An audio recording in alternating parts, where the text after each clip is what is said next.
Good morning, class 6. Today we will continue with the chapter Ashoka, the emperor who gave up war. The previous day we have discussed about Ashoka. He gave up war after being disturbed when he saw the bloodshed, when huge number of people died, and he is the only ruler who gave up war after willing up the battle. He belonged to the dynasty of the Mauryas.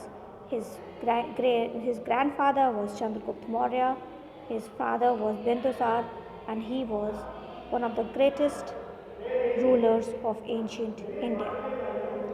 Today we will continue with the topic ruling the empire. As the empire was so large, different parts were ruled differently. The area around Patliputra was under the direct control of the emperor. Since the empire was very big, it was like not you cannot compare it to the present context that the ruler could take a flight and visit the extreme corners of his empire. So since the empire was very big, and yesterday we have discussed that the empire was bigger than the kingdom, and his empire was very big, so it meant that officials were appointed to collect taxes from farmers, herders, craftsperson and traders. These were the people who paid taxes. They were farmers, herders, craftspersons and traders.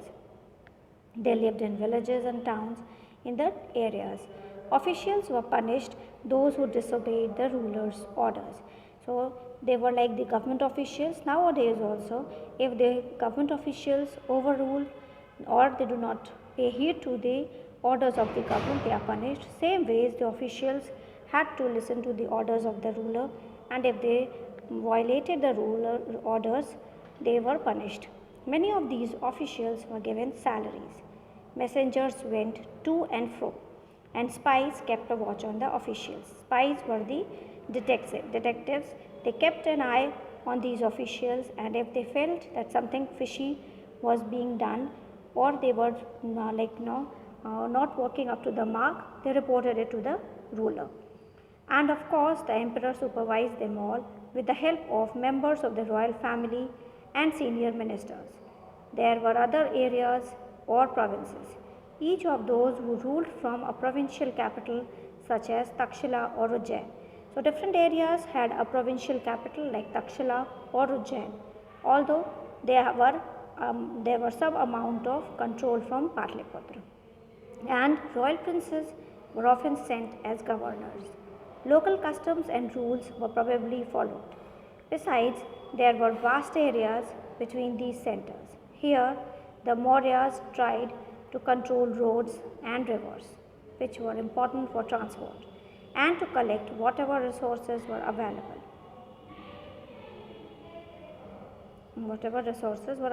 As tax and tribute. For example, Arthashastra tells us that the northwest was important for blankets. Yesterday also we have talked about northwestern region, and South India for its gold and precious stones. It is possible that these resources were collected as tribute. Tribute, unlike taxes which were collected on a regular basis, tribute was collected as and when it was possible from people. So taxes were collected at a fixed time, but tribute was collected as and when people gave, and it could, who gave variety of things. They could give elephants, they could give wax, honey, etc. There were were also the forested region. People living in these areas were more or less independent, but may have been expected to provide elephants, timber, honey and wax to modern officials, the emperor and the capital city. Megasthenes was an ambassador who was sent to the court of Chandragupta by the Greek ruler of West Asia named Seleucus Nectar. Nowadays also we have we also send ambassadors, and ambassadors are being sent to our country, and we only send ambassadors or invite ambassadors from to the nations with which we have a friendly relation. They are there to so that these friendly relations can be improvised, and for the same purpose Megasthenes was here. he wrote an account about what he saw. Here is a part of his description. The occasion on which the emperor appears in public are celebrated with grand royal procession. When the emperor used to appear in the public, it was celebrated as if some royal procession was being taken out. He is carried in a golden palanquin. Palanquin, you understand, that is like dolly. His guard ride elephants decorated with gold and silver. Some of the guards carry trees on which live birds, including a flock of trained parrots, circle about the head of the emperor. So they carried these trees, they had these flocks of birds, they were living. The king is normally surrounded by armed women. He is afraid that someone may try to kill him. So he has special servants who taste the food before he eats. He never sleeps in the same bedroom for 2 nights. These are all the precautions which he takes. And about the Patliputra, which is modern day Patna, he writes that this is a large and beautiful city. It is surrounded by a massive wall. It has 570 towers and 64 gates. The houses of 2 and 3 stories are built of woods and mud brick. The king's palace is also of wood and decorated with stone carvings. It is surrounded with gardens and enclosures for keeping birds. So he is telling us how Patna looked in those days.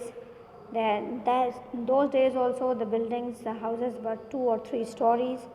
So you can see how the people were living in those days. Ashoka was a unique ruler. The most famous modern ruler was Ashoka. He was the first ruler who tried to take his message to the people through inscription. Most of the Ashoka's inscriptions were in Prakrit and were written in Brahmi script. So he wrote in Prakrit, the reason being that he wanted to communicate with his people in the language they were comfortable in. And Prakrit was a language of the common people in those days. Ashoka's war in Kalinga. Kalinga in the ancient name of coastal Orissa. See map 5, page 68. Ashoka fought a war to conquer Kalinga.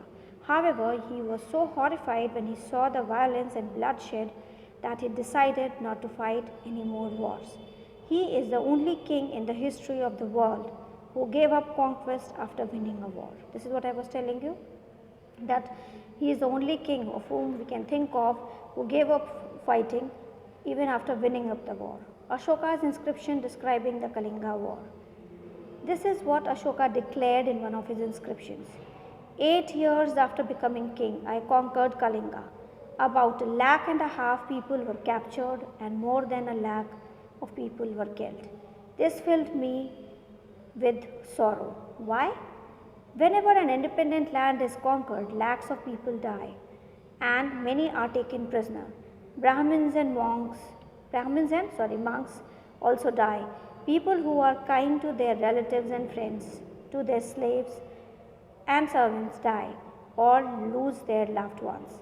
That is why I am sad and have decided to observe Dhamma and to teach others about it as well. So he is saying that people like Brahmins, the monks, they die. People who are kind to their relatives and friends, they are also dying. And that's why he is going to observe Dhamma and he is going to teach about it to other people as well. I believe that winning people over through Dhamma is much better than conquering them through force. I am inscribing this message for the future so that my son and my grandson after me should not think about war. Instead, they should try to think about how to spread Dhamma. How did Kalinga war bring about a change in Ashoka's attitude towards Dhamma? Towards what? This is something, Dhamma is a Prakrit word which is we use for Dharma. What was Ashoka's Dhamma? That will continue in the next class. Please do read this whatever we have done today. Take care of yourselves. Be safe.